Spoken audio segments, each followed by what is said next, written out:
Note the disclaimer.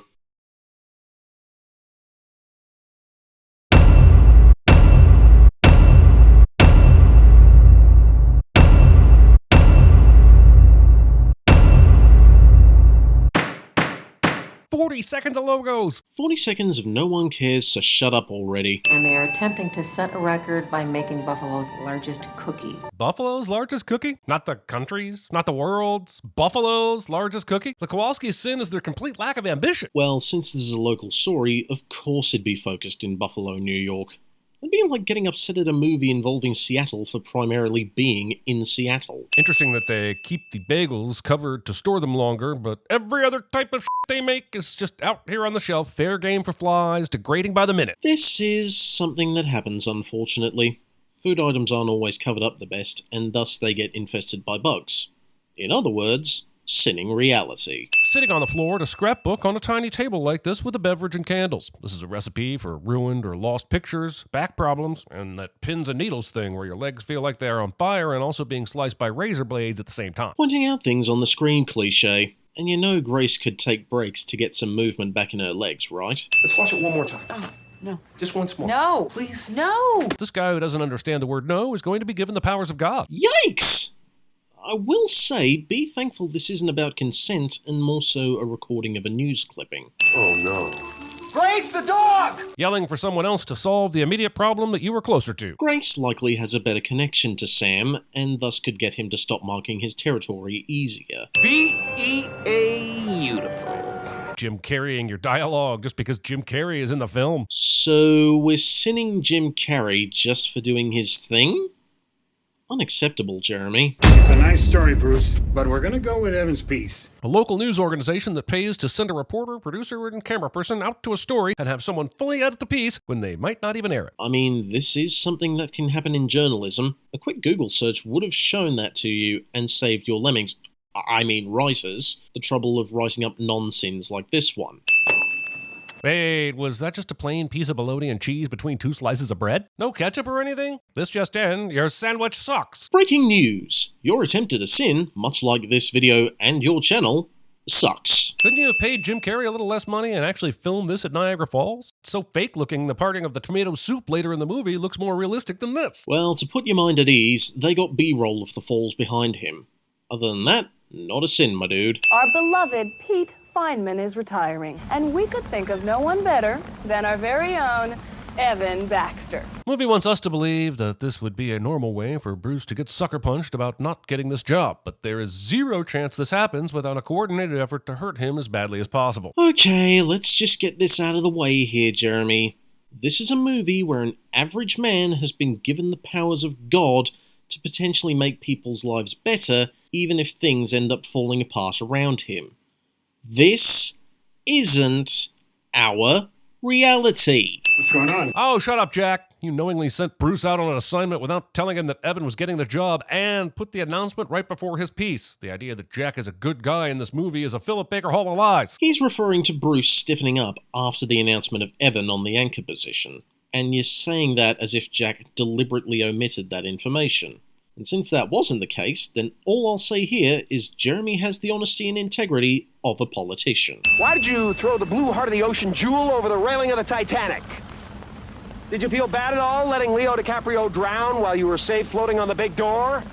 Could you have taken turns? Bruce would be the almightiest at CinemaSins. Not a chance in hell, mate. Why do you think I didn't get the anchor job? Hey man, I don't want any problems. I don't want... Is it my hair, Bill? Honestly, this broadcast should have already been cut once it was clear Bruce was going to rant about not getting the anchor job. So everything that comes after this is on Inspector Bookman back in the production office for letting this go on any further. There have likely been broadcasts like this that have been allowed to go on for longer than they should. So... Hey, we got your things. Seriously, these 5 characters were named Hood 1 through Hood 5 in the script. It's crazy how racially unaware we were in the 60s. Still pretending to be a progressive, huh? Also, the film is set in the 2000s, not the 1960s.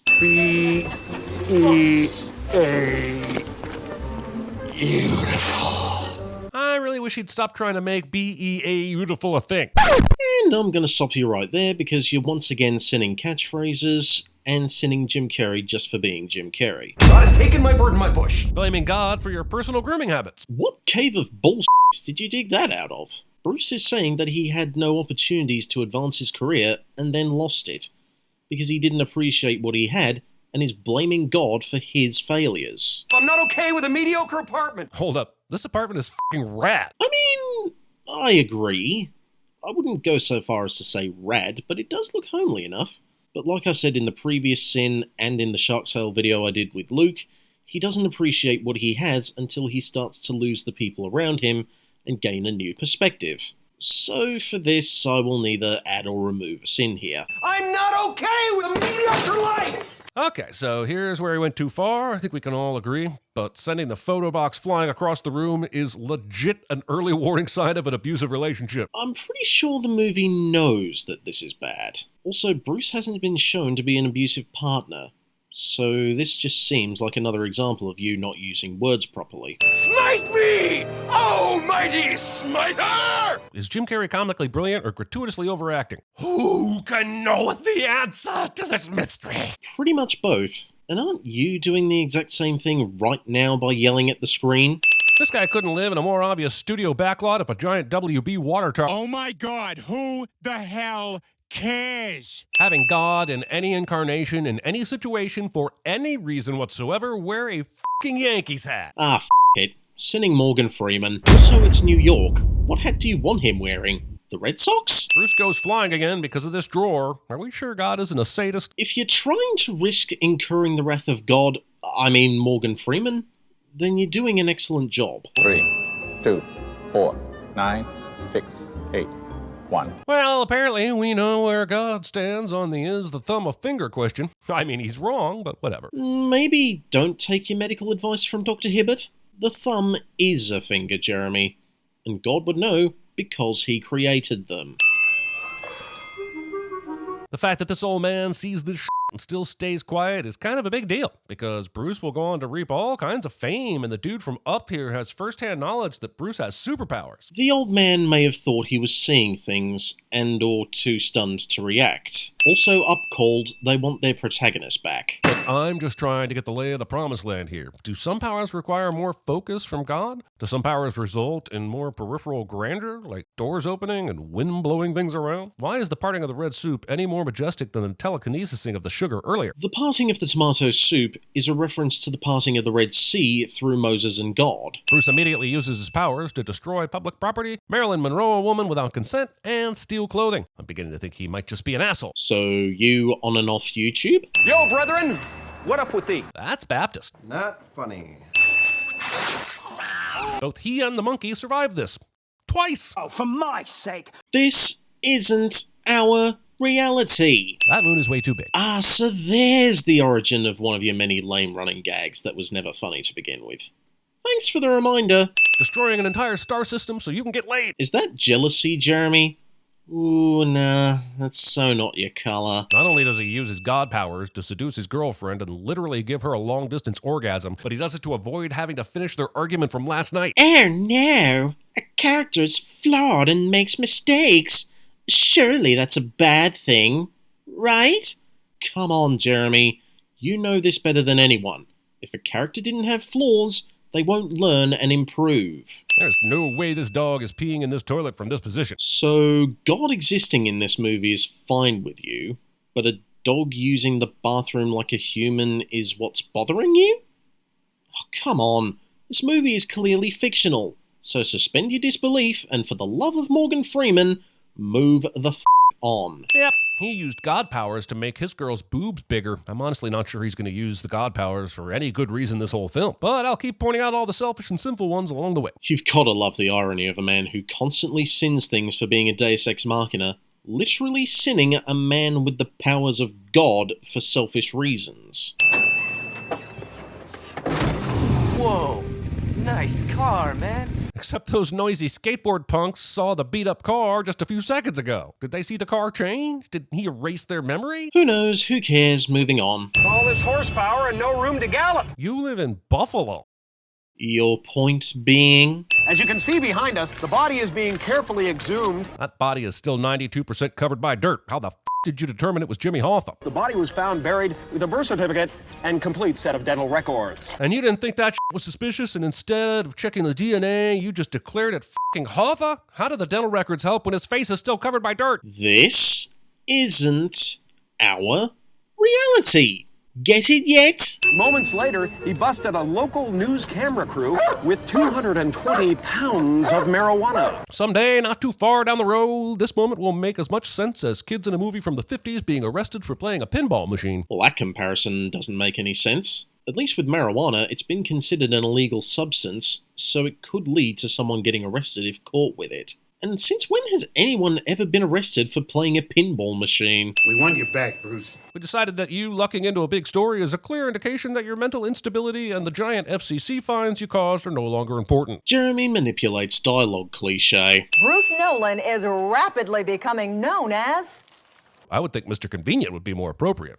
And I'm just going to stop you right there because no one has figured out that he's God and he's not supposed to reveal it. I'm also surprised you held yourself back from just calling him Bruce X Nolankina, but I must applaud you for it.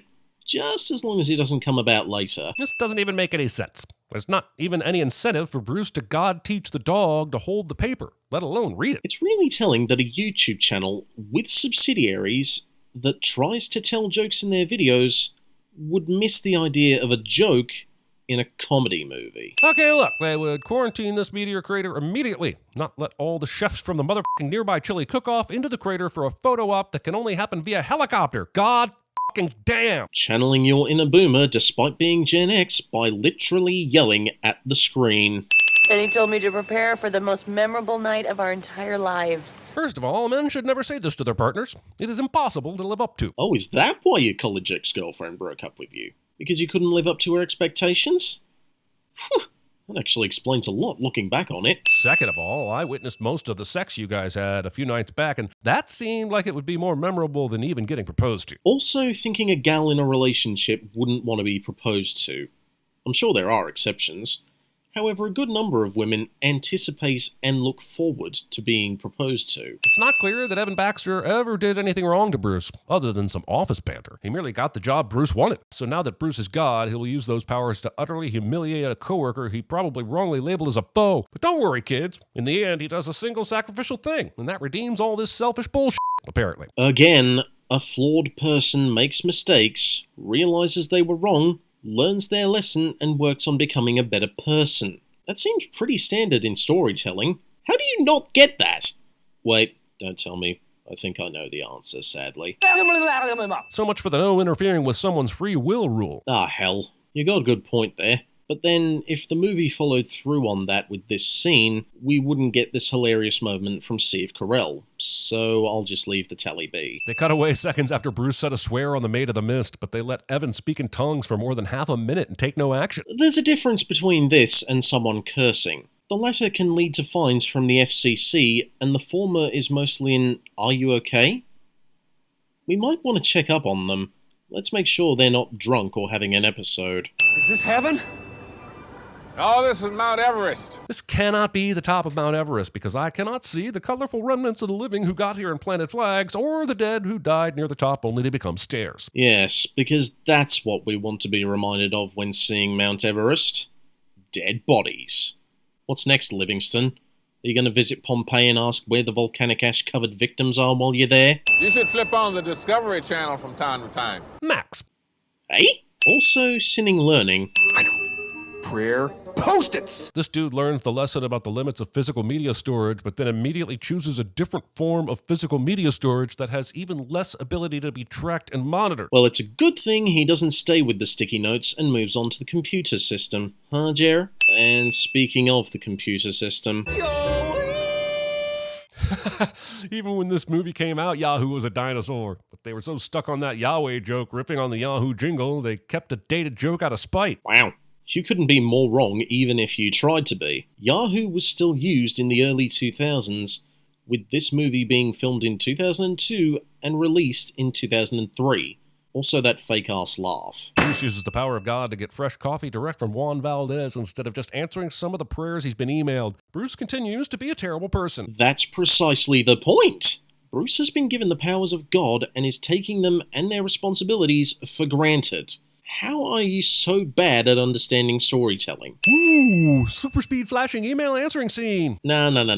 Not covering this. Skip! Bruce is so lazy, he replies yes to all his emails just so he can stop having to deal with emails. And while this is part of his being God is hard journey. Not continuing this one either, because Bruce does see the error of his ways during the movie, and you refusing to get that is frustrating. I like the Sabres. Coach prays a lot. How would you know? Maybe because he saw the coach's emails?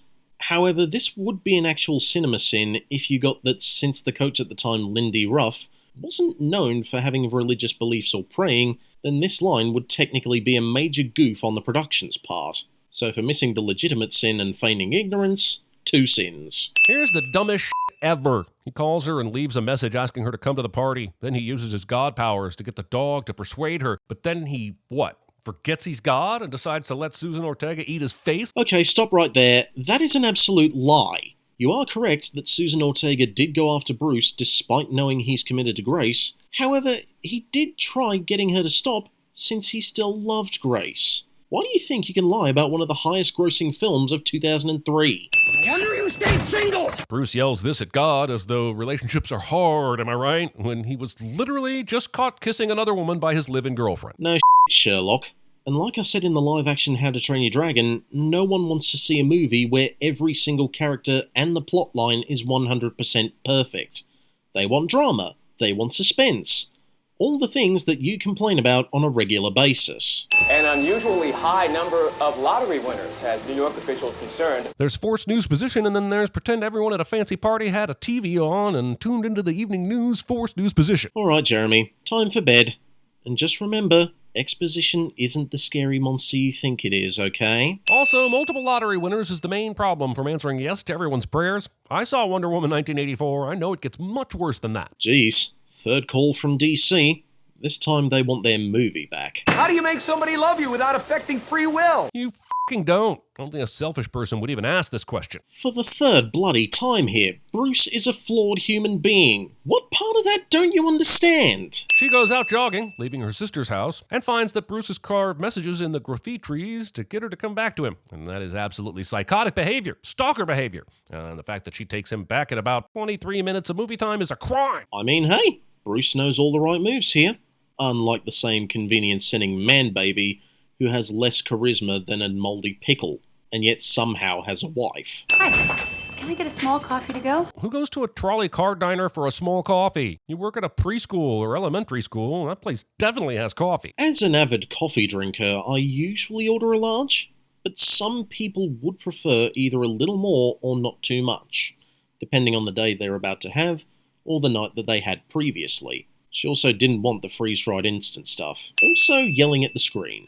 So he shows up at her work in the middle of her doing her job, which is exactly what Ross did, FYI, and hopes he can just use words to get her back. Ugh, as tiresome as your pop culture references are, at least Bruce has more game with Grace than Ross ever did with Rachel.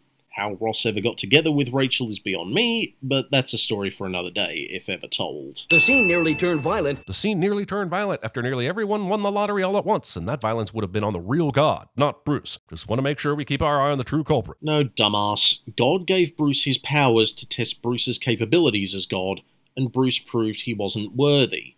Which is the fault of Bruce, not God. Doomsday prophesy? Did someone pray for a terrible graphics artist? Excuse me, I will prophesy that no one was able to prophesy the spelling error. Says the dweeb with a staff that's made plenty of spelling, grammar, punctuation, and general editing mistakes. Because the Sabres have won their first championship in 22 years! The Sabres have actually never won the Stanley Cup. I have no idea what this movie is smoking here. I'm getting really tired of this. This isn't our reality. See, he's almost crushed by his own giant ego. Sinning symbolism. For the second time, as there's also a golden ball one that I didn't cover because I don't want this review taking too long. I get that mopping the floor is metaphorical for cleaning up the mess on Earth, but least in Buffalo. But this is a vacant floor. How dirty could that gotten in a single week with no one occupying it? Understanding the metaphor and choosing to sin it anyway. Alrighty then. I'd give all the sins back if Morgan Freeman turned around and spoke the rest of this scene with his butt. No, you wouldn't. Stop having the integrity and honesty of a politician. Also reminding me that I could be watching an actually funny source of comedy that's better than any of your videos. Even with the unfortunate transphobia that's in Ace Ventura: Pet Detective. Here we finally see, a side of Bruce that considers other people. And he's looking at the photos. And then he reverts right back to selfish Bruce by finishing this photo album without Grace's input. The point wasn't the album, you dick. It was doing it together, reliving the occasions and vacations that the photos commemorate. You have missed the entire point. Unfortunately, so is the movie. So this will work and Grace will love it. Wait. You're sinning someone for missing the point?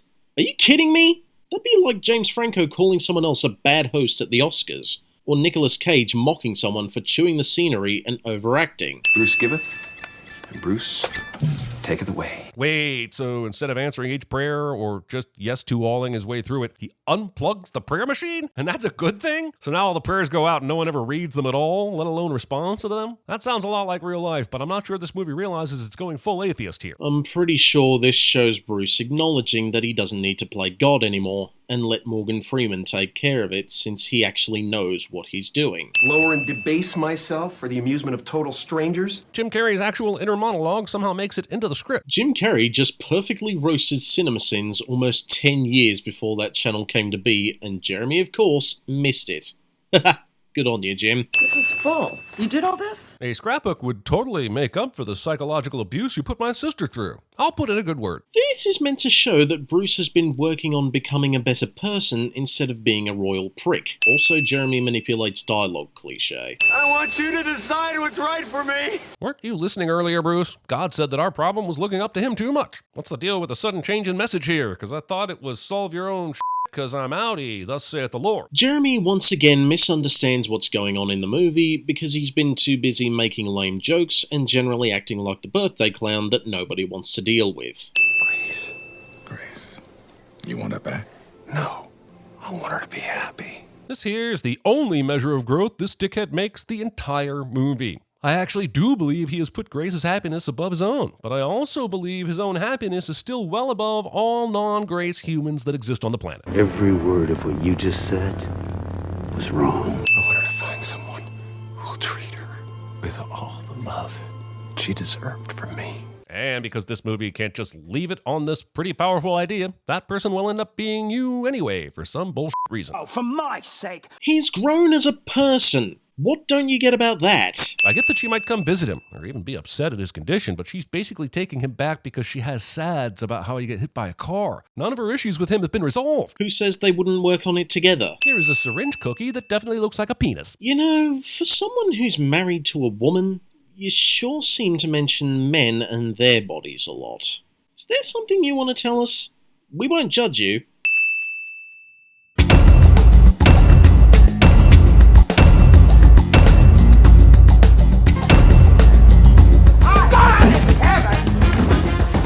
And with that, court is adjourned. Be sure to leave any more suggestions for CinemaSins sins down below, and I will see you all in the next video.